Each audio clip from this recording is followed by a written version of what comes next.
Take two! Hello and welcome to the first ever episode 41 of Whoniverse, a weekly Doctor Who topic show. You're here with me, Brian. Me, Lewis. And... No, Jamie. Oh, Jamie is poorly sick. Yeah, right. Get well Okay, soon. so a quick one before we launch into the show. So I rang Jamie today and he was like,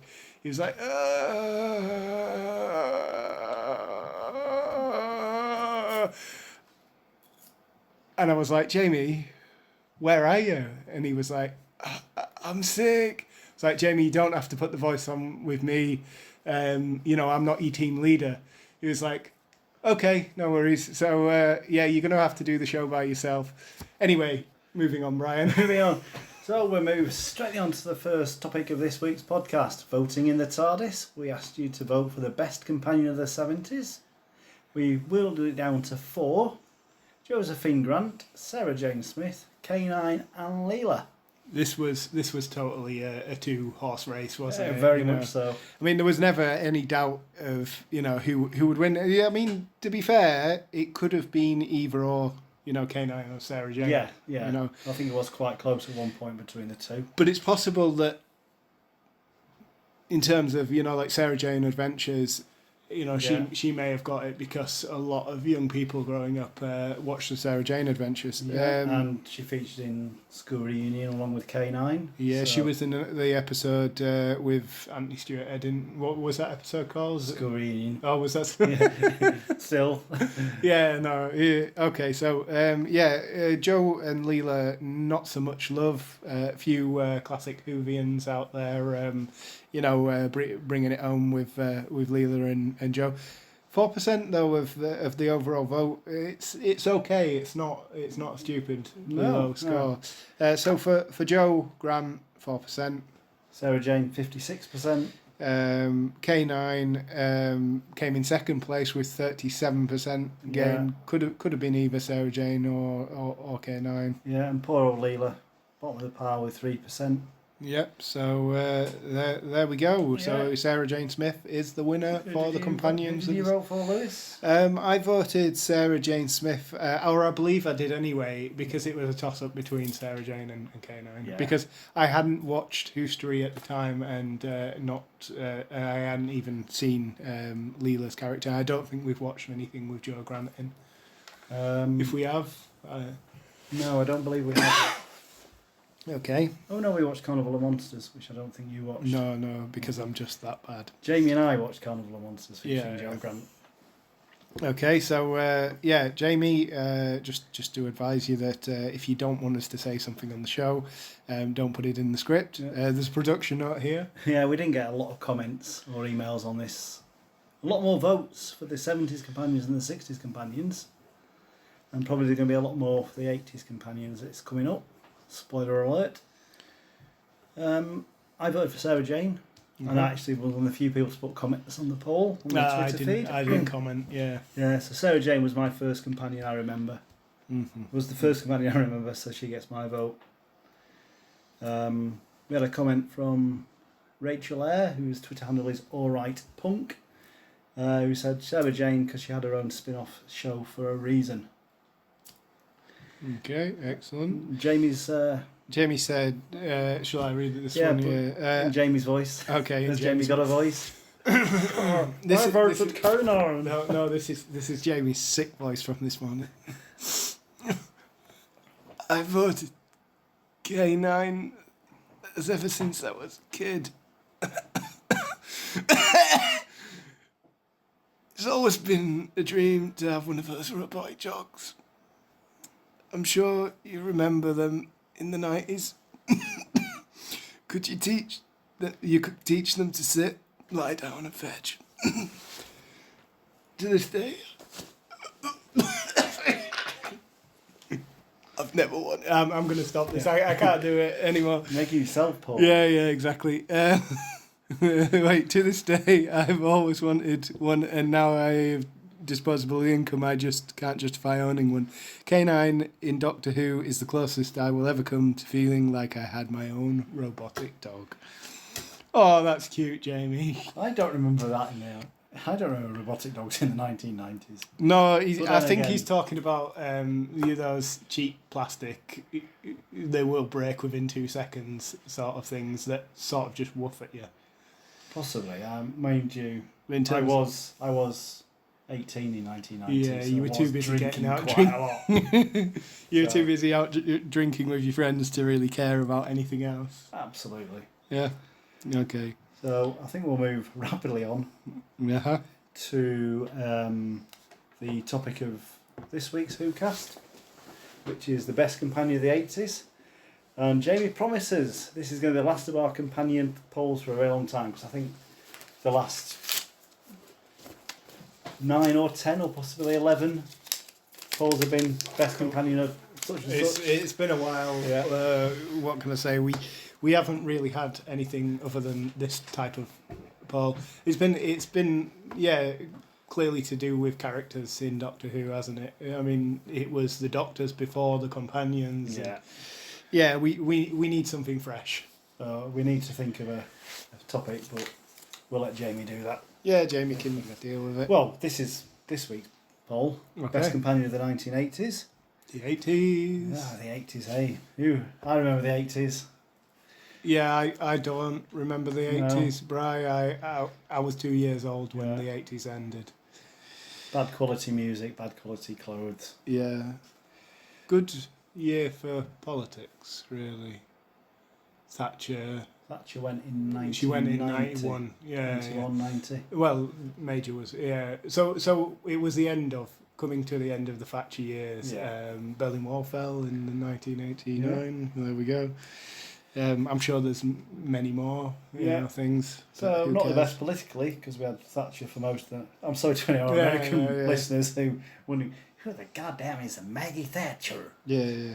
Well, she helped co-invent, Mr. Whippy ice cream. She did, yeah. There you go. So, Fun times.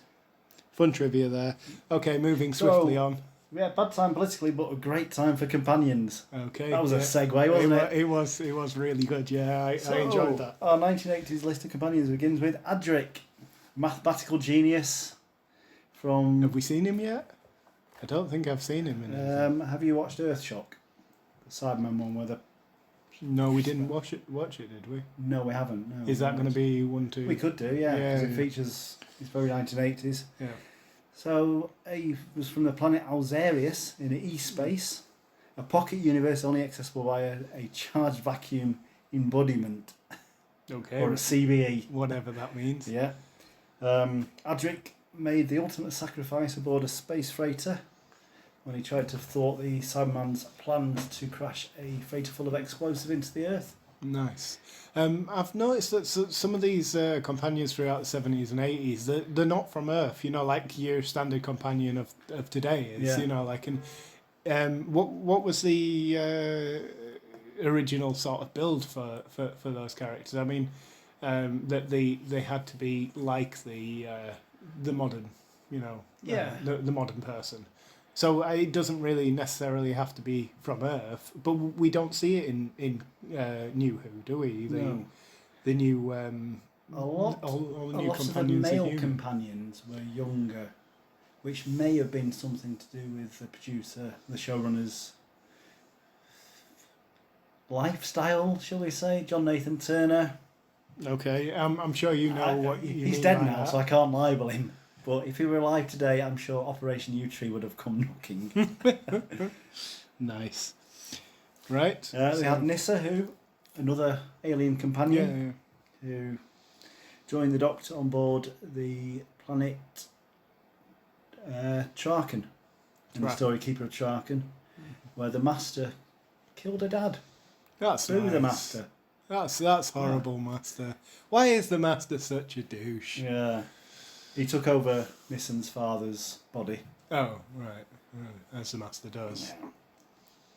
Then we had Tegan Jovanka. I think we've seen Tegan. Yeah, she's Australian. She was in the Five Doctors. She wasn't was, she? yeah. Yeah. And she was in another one we've watched as well, which escapes me. Caves of Androzani. She was in a... Was that Tegan? I thought that was Perry. It was Perry, but she made a voice appearance. Oh, right, okay. She was an air stewardess who had a car breakdown or a flat tyre and pulled up along the TARDIS thinking it was a real police box, even though police boxes at that time were decommissioned. Yeah. And she would have gone, what the heck's that? What the hell is that? It's been 20 years. Yeah, I'll probably pop in on the off chance. Yeah.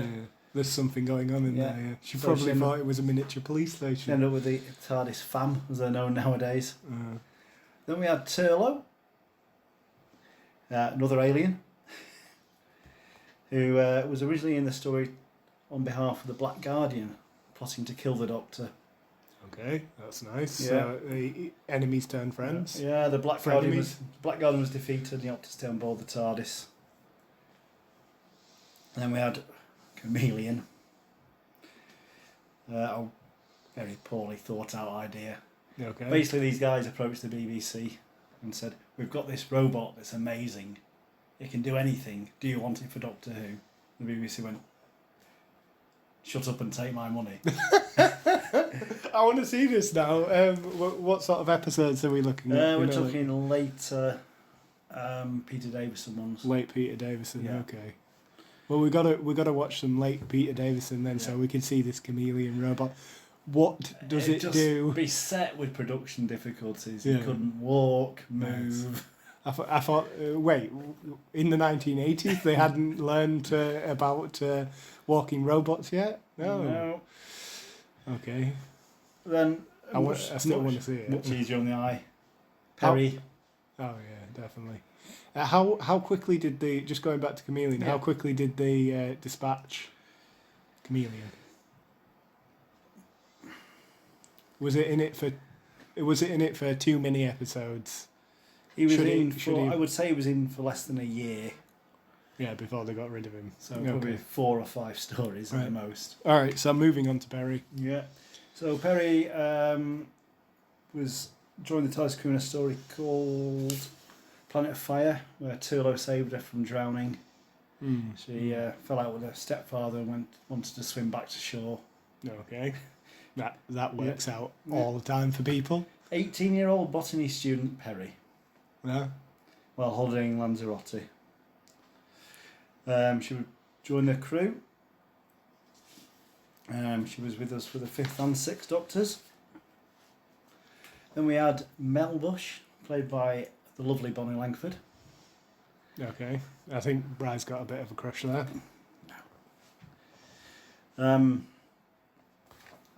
Trivia, Bonnie Langford was the first companion who was born after the start of Doctor Who. Okay. Interesting. She joined the 6th Doctor as part of the Trial of the Time Lord story, which we are going to do as a history lesson at some point. Probably Colin Baker's finest moment. Then we had Ace, the last companion of the 80s. She's a bit of a kick-ass character. She used to take on the Daleks with a baseball bat. Nice. And carry homemade nitroglycerine. Ace does sound like that's a bad idea, like how volatile that substance is, Yeah. Like, I get it, you just left a little bit of dynamite a little too long in the shed, and it sweats nitroglycerin, you accidentally blow up your mum's shed, okay? Yeah. But you carry the stuff around, you're just asking to lose a leg, okay? Just know. She carries around homemade nitroglycerin? Yeah. Okay. She used to call the Doctor Professor as well, which irked the 7th Doctor immensely. The Doctor himself, or the person playing the Doctor? The character. The character. The okay, that makes sense. Yes. I'm not the Professor, I'm the Doctor. Yeah. An oft-quoted line in Ace's stories. Nice. So we need to get those down to 4. Jamie won't forgive us if we don't include Ace. Yeah, we'll have to put Perry in because she's, we've actually seen some stuff with Perry. We've reviewed things with her. I think if we go for someone from the beginning of the 80s, the middle and the end. Tegan was very popular. Yeah, go on, we'll have Tegan. And we suppose we better throw in a male character on me just for balance, so Adric. Okay, yeah. Adric, Tegan, Perry and Ace. Okay. 4 for Jamie to put on the poll. Yeah, you best act him those because he'll not do it if we don't. Yeah. But Jamie's throwing some comments here about Ace. Yeah. I just love her dress style, enthusiasm, and carefreeness. I'm not sure that's a word. No. She's one of the few companions that run towards danger with the Doctor following rather than the other way around. So that poll will be up on the Twitter sphere very soon. Yeah. I think Excellent. It's time for a Who bit do you... of Nuvian, unless you want it. I was just going to ask you who you think you'll vote for. Perry. Harry? Perry. Oh, Perry. Okay, yeah, Perry. I've met Nicola Bryan. She's lovely. Is she? And she once replied to a tweet.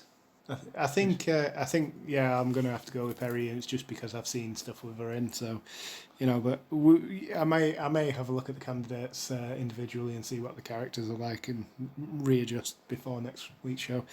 So moving on to the Nuvian Who's Network, there's been a nice reveal, this week in terms of what might be coming up in season 12. Bradley Walsh has been quoted as saying there are some scary mofos coming in the new season, indicating new characters, new enemies coming into it. And I think the quote goes something like, because I haven't written this down, because every time I'm trying to read through the notes while I'm presenting news and it doesn't work, so I'm winging it again, Brian. I'm winging it.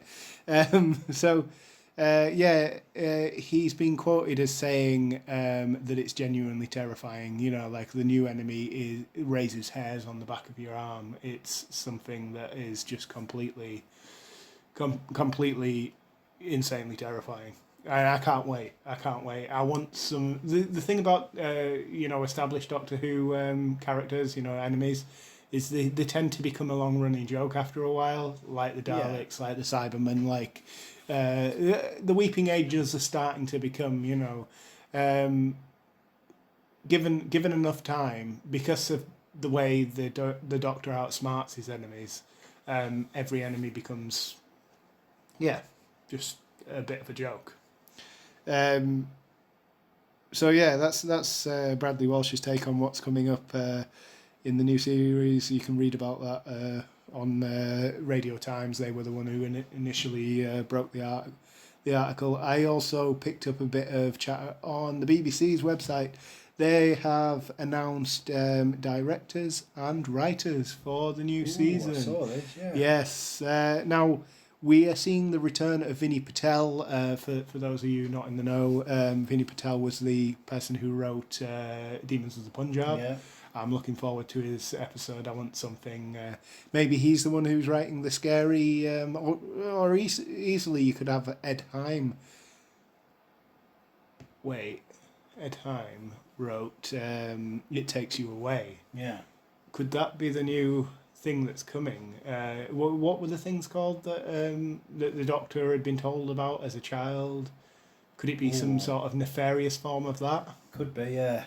But those things delete real space, don't they? If they would delete the entire universe if they came into it. So maybe it's not. Maybe there's some sort of struggle, and that was like the punt episode to sort of bring that storyline to the forefront. Maybe Ed Heim's going to. Maybe Ed Heim's going to write that storyline. So we've got Ed Heim coming back, the person who wrote Take You Away. Peter, I'm not going to pronounce this right. Sorry, Peter. So we've got Peter Matai. How do you pronounce that, Ryan? No idea. Can't read your writing. Metighe. Yeah. The writer of Kablam, anyway. He will be back in the new series to put out a new episode. Each one of those, from what I understand, each one of those people will be doing 1 or 2 episodes. I know that Chris Chibnall, also known as Jar Jar Chibnall, will be putting out 4 episodes this season, which is a great deal less than he did in the first. Jamie will be pleased about that. We've got new writers as well coming in. And my writing is terrible, and I really should type this up. So we've got Nina Waiteva. I have no idea. Anyway, she's she was a script editor for last season, and they've obviously liked her work and brought her in. She has been accredited with other things. I believe there's something called I don't know. It's something like the A-Team. I should have written more down on this, but it's not the A-Team, and it's nothing to do with the A-Team. It's just got a What a name. shame. It's just got a name like the A-Team. She's been accredited with something like that, as well as varying children's movies, cartoons, that sort of thing.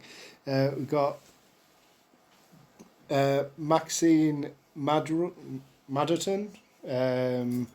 She's been known to have done episodes of Emmerdale, episodes of Emmerdale and The Worst Witch. And Charlene James, who I failed to discover anything about, even though I did try. We also have new directors, which I haven't really put down because, taking too long. So hopefully a few new ideas from the new writers. Well, that's it. I'm liking the fact that three of the writers from last season have gotten back on board, and not just any three writers from last season, but if you were to choose better stories, if you were to choose 3 stories from last season, I think Dims of the Punjab, It Takes You Away, and Kablam.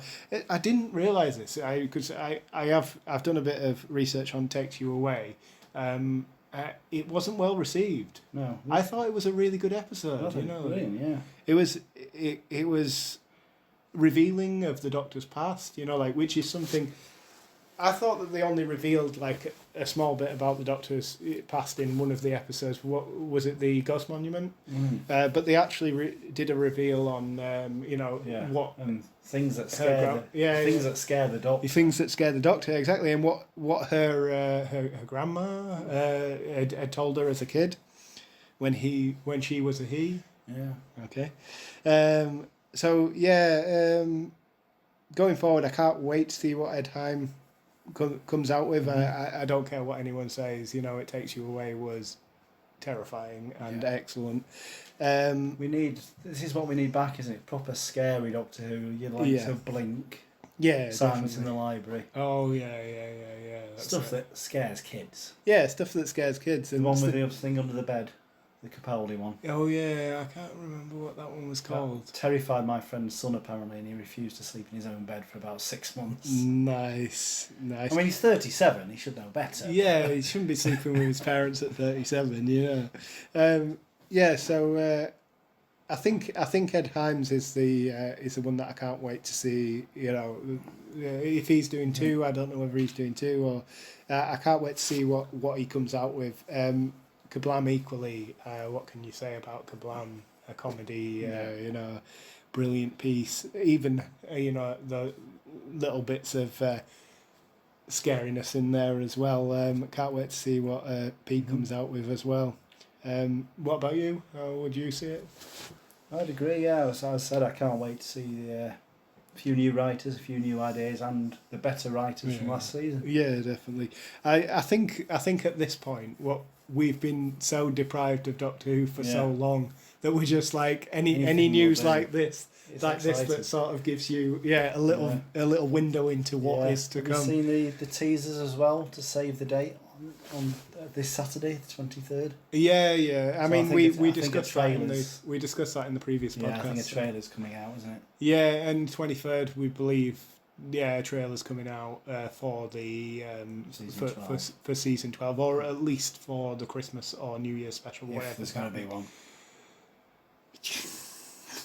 Don't be a naysayer on this. All I've got to look forward to is a Christmas. If there's no Christmas special, then in the words of the Sheriff of Nottingham in Robin Hood, Prince of Thieves, Christmas is cancelled. Yeah, they should cancel Christmas if there's no point in Christmas without a Doctor Who special. No. Right, so that was it, for the news. There was probably loads that I've missed, and Jamie will bring it up next week. There's a bit of news for Classic Who. Yeah. Doctor Who The Collection Season 26 has been delayed. It's going from being a December release to the January 2020 release, ruining many Christmases for Whovians out there.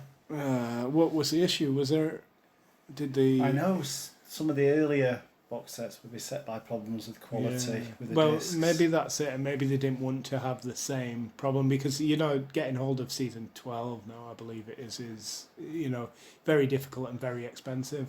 I know they're doing a limited rerun of it because Because hell, like paying £500 for a box set. I can't justify that. Bear in mind, I think I've got most of them on DVD anyway. Yeah, I don't exactly. think my other half would be best pleased if I spent £500 for the wedding fund. Yeah, she's probably going to kill you if you do that. Yeah. So, yeah. So, no more news for now. Yeah, no more news. We're going to do a history lesson, but Jamie's not here. Yeah, I get that. Did you have a chance to watch Talons of Wayne Chang? I did watch the Talons of Wang Chang, and there's just... Hold that thought. Go on, Brian, what? I was going to say, hold the thought, we'll discuss it next week. Oh, right, so we're going to discuss this on next... Because Jamie... Yeah, I mean, did you watch it? Or I watched it. Yeah. So, hundreds of times anyway, so... I'll just say there are quite a few bits that you were just like, really? They said that on Doctor Who? Really? I mean, it wasn't half as bad as I thought it would be, like in terms of PC, like adjustment and all that sort of thing. But there are certain things about it that we will discuss next week. That it was a different time. It was a different time indeed. Well, the BBC were a bit busy in the 70s and 80s. Yeah, well... Not busy enough. Yeah, apparently not. Okay. So we'll discuss Talons of Wayne Chang in more detail next week. Right, and Jamie seems to have gone off on one here. I don't know what he's saying. He took some days off to play the new Pokemon game because he's 5. Yeah. And catch up with Doctor Who. And he's poorly sick. So we're going to do this episode next week. If we're happy, he's down with that like apple pie. He's down with that like apple pie. Yes. Not raspberry pie like the kids are down these days with. That's a computer, isn't it? A Raspberry Pi. Yes, it is. Okay. Brian, well done. It's a self-programmable computer. Yes. I hope it's not the apple pie from American Pie that he's down like. Oh, it possibly could be, but that's another issue entirely. Let's not get into that on the show. Should we move on to Gallifreyan Gabble? Gallifreyan Gabble! Speak today, You are, yes. He's breaking these teeth in for a friend. Remember, go on. Remember, you too can email us at thewhovianshow@gmail.com or DM us on our Twitter at whovianshow. That's the Whoniverse show at Gmail. Sorry, guys. Don't listen to me, listen to Brian. Yeah. Brian knows what he's talking about. We've had an email from Brad from Bradford. Oh, Brad from Bradford. That is excellent. Yeah. By the way, hi, Brad. We're just down the way from you. It's not Brad from the Claims Floor, is it? With the long hair. It's possibly. Does he live in Bradford? I have no idea. It's called Brad, though. Could that be who does... what is it? Universal Hogwash? Could be. Could be. We're going to have to ask him. Right, so hey, Brad from Bradford. Do you commute to Leeds every day? Okay, either way. Yeah. How do you do a Brad? Brad's kind of deep voiced, isn't he? He's got the long... Well, if it's the same Brad. Yeah, but I mean, we're going to do it like that because why not? Hey guys. Hey guys, I'm not sure if you've mentioned it. Nah. Hey guys, I'm not sure if you mentioned it previously, but when is product Rihu coming back? I keep hearing tales of Lewis bringing Jamie Doctor Who merchandise. No more. I want to see a Rihu of the Doctor Who operation that was brought in years ago. How do you do a Bradford accent? No, I'm not. I'm not going there. wait. How do you do a Bradford accent? It's just generic Yorkshire, isn't it? No, it really isn't. Hey guys. Hey guys. I'm not sure if you've mentioned it previously. I'm not. But when is product Ryu coming back? That's more like Farmer Yorkshire, like. I don't know. I can't do it. We've read it out anyway. We've done it. Yeah. Apologies, okay. So apologies if you're not your real voice, Brad. But yeah. So product Rihu is coming back in the new year. We have mentioned it in previous shows. Yeah. However, always happy to answer the questions of any listeners out there. If you do have a question like this, it doesn't matter how many times we get this sort of question, we will happily answer it. It's coming back in the new year when the show is rejigged. Jamie has been stocking up like Santa Claus on new Doctor Who merchandise. Some of it, as Brad has said, provided by myself. I've got some very nice items that I'd want to do the product review on, especially the Impossible Journal. That's awesome. That is excellent. So I went into a shop just by where I live, and in a bric-a-brac section there was what looked like a journal. Picked it up, had a look at it. It's like on the first page, somebody's been scribbling TARDISes in this. Interesting. So I started flicking through, and it shows pictures of all sorts, Doctor Who creatures, this sort of thing. Realised quite quickly that it was actually a copy of the journal from what is the episode? It's the one with the guy who Human Nature. Is it Human Nature? And it was two-parter. It was a two-parter, yeah. But yeah, it's a copy of that journal, and you can read it. It's not illegible at all. It just sort of outlines the Doctor's thoughts as a human being of his past in the TARDIS, because in that episode he doesn't remember who he was, because he sealed the Time Lord of himself away. Arch. Yeah. So it's a really interesting find, really, really nice. Go over it on a product review. That's going to take a while, though. Yeah. That's going to be a very long quite product difficult to read. It's difficult to read. I wouldn't plan on reading the entire thing on on that. But I definitely want to show a decent amount of the pictures in there. Maybe read a line or two per page. Yeah. Well, thanks for getting in touch, Brad. Yeah. Jamie has emailed you back personally. So, lucky you. Okay. Sadly, because it's just us two, there's no Universal Hogwash this week. Because Jamie failed in his duty as the leader of this podcast to the showrunner even show up. The Chris Chibnall of the Whoniverse. Yeah, you could call him the Chris Chibnall. The Chris Chibnall. We're going to have to come up with a nickname, in terms of Jar Jar Jamie, like possibly. Maybe. Yeah. Jar Jar Watson. It's a work in progress. It is. We'll come up with something by the next show, hopefully. If you want to email in with your suggestions. Well, that's pretty much it for this week. Wait, what? Yeah. Yeah, okay. It says to say goodbye there. Oh, yeah, it does. So right. Bye. Right. Thanks for listening to Whovian Universe. Seeing as I did most of the work this week, it should be called the Whovian Brianverse. Yeah, okay. Right, okay. You can follow me at Elbrook. It's not even Elbrook 19. It's not even Elbrook 14 anymore. I changed my Twitter handle. I actually managed to do it. I was like, oh. What is it though? I can't fully remember. It's something like at moja mala padkica or something like that. Oh, my drugi padkica. That's it. Which means my other duck. I don't know. So if any of our listeners are going to Serbia in the next few weeks, Moj drugi duck means my drugi padkica means my other duckling. Actually, right. Duckling. I did it because at the time my daughter was saying, ducklings. My daughter was saying something about it in Serbian, and I was like, that sounds really good. Moj drugi patka. That's it. Okay. Either way, so you can follow me on Twitter at Moj drugi patka, if you can spell that. Yeah. If not, then I'm sure there's some way to find me. Yeah. Well, I'm not going to encourage people to follow me in real life, as Jamie Please don't. every week. Please don't. You can follow me at Beach007. Or just through his bedroom window. Yeah.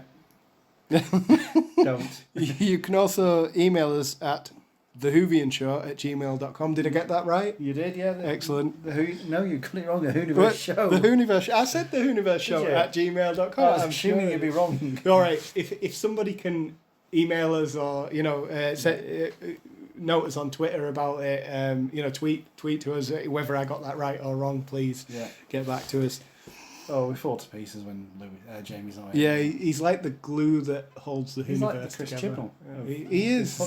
He's like Chibnall himself. Yeah. You know. In fact, I've never seen them in the same room together. No, is he actually, in this fact? hatred he's got, I think Sir doth protest too much. Yeah, it's like Clark Kent and Superman, isn't it? He's actually Chibnall in disguise. Yeah. Well, which is his real form? Which is the superhero and which is the...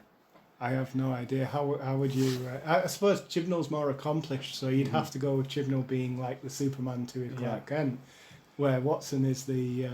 and what, his name itself sounds like an alias, It does, doesn't it? Yeah. Superman was quite unique among superheroes in that Superman was the old...